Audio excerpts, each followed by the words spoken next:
All right, so let's set the scene. It is late 1776. The ink is barely dry on the Declaration of Independence, and the entire American Revolution is, well, it's on the brink of complete and total collapse. We're talking about a cause that is just hanging on by a thread. This is the story of its absolute darkest hour, and the incredible, desperate gamble that saved it from being completely wiped out. And it all really starts with this number right here, 32,000. That is the number of soldiers Britain sent to New York to just crush the rebellion. Now, to put that into perspective for you, this was the largest military force the British Empire had ever sent overseas in its entire history. This was a machine, purpose-built to end this war before it even really got started. And you might think this massive army was met with nothing but angry colonists. But that just wasn't the case. Far from it. For a huge part of the population, the British weren't invaders. They were seen as liberators, coming to restore order. It's a powerful reminder that this was just as much a civil war, pitting neighbor against neighbor, as it was a fight for independence. So the stage is set in New York. You've got the full might of the British Empire on one side, and on the other, a brand new, completely untested army about to get its first taste of a real open-field battle.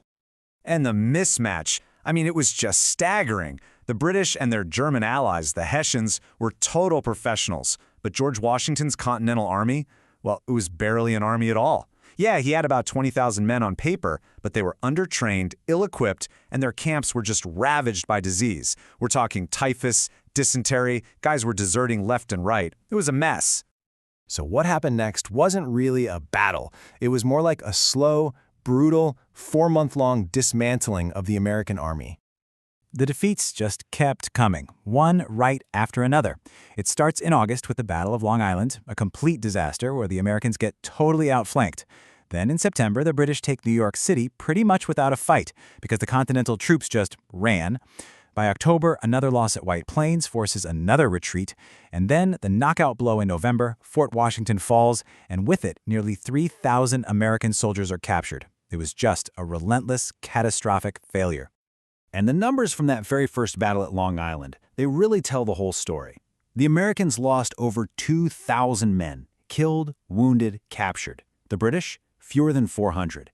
It was an absolute rout, and a devastating punch to morale right out of the gate. This quote from Washington, it just captures the heartbreak of it all.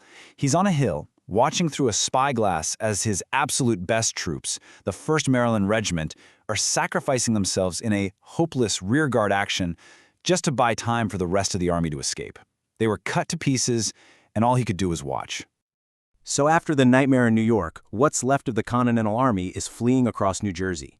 But this wasn't just a tactical retreat. This was a complete collapse of spirit. The revolution itself was dying. Then came December 1st. On this single day, the enlistments for 2,000 soldiers were up. And what did they do? They just packed their bags, turned their backs on the cause, and walked home. The army wasn't just losing battles. It was literally dissolving into thin air. And it wasn't just the soldiers. The political will was crumbling too. As Congressman Robert Morris put it, the same people who were talking the loudest about revolution just months before were now lining up to swear new oaths of loyalty to the king, begging for a royal pardon. Thousands of them did, including one of the men who had actually signed the Declaration of Independence. By the middle of December, it felt like everything that could go wrong was going wrong. The army was down to less than 6,000 men. Colonists were abandoning the cause in droves. Washington's own second-in-command gets captured, in a tavern of all places. The capital, Philadelphia, is in total chaos as Congress flees. And everyone knew the big deadline was coming, January 1st. That's when most of the last enlistments expired, and the Continental Army would, for all intents and purposes, just cease to exist. So, with his army about to evaporate and the revolution on its deathbed, Washington knew he had to do something. He decides to risk everything, absolutely everything, on one final, desperate, and completely audacious plan. Really, what could they do? The British were confident the war was basically over. They had settled into their comfortable winter quarters, leaving a string of outposts across New Jersey. One of those was garrisoned by those feared Hessian soldiers in a little town called Trenton, and Washington decided that was his target. The plan he came up with was incredibly complicated, almost crazy. On Christmas night, in the middle of a raging blizzard, 3 separate groups were supposed to cross the ice-choked Delaware River. Two forces would create diversions to the south, while Washington's main force of 2,400 men would march 9 miles and hit Trenton from two sides at once, right before dawn. It was a long shot, and almost every single part of it failed. So those two diversionary forces, they couldn't even make it across the river. Washington's own crossing was 3 hours behind schedule. But he just pushed on anyway. He figured the horrible weather actually made a surprise more likely. And what happened next? Well, it saved the revolution. The Hessians were caught completely and totally by surprise. Washington's men swarmed the outposts and quickly set up their cannons at the heads of the main streets, trapping them. The fighting was fast, chaotic, and shockingly decisive. The whole thing was over in less than 60 minutes. And the results? I mean, they're just unbelievable. The Hessians had about 100 men killed or wounded, and 900 were taken prisoner. And the Americans? Just 5 wounded. Not killed, wounded. It was an absolutely incredible victory, a jolt of lightning for a cause that was all but dead. Well, the British were furious. They sent one of their top generals, Cornwallis, with 8,000 troops to trap and destroy Washington for good. Cornwallis managed to pin the Americans down at Trenton, and, feeling pretty sure of himself, he decided to wait until morning to bag the old fox. Big mistake, because Washington had another trick up his sleeve.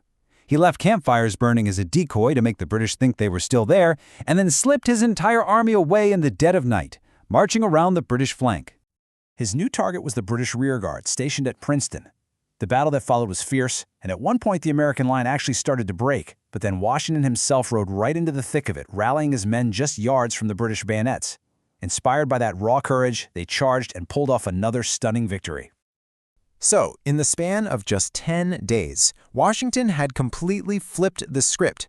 But the real, world-changing impact of these two little battles would be felt thousands of miles away.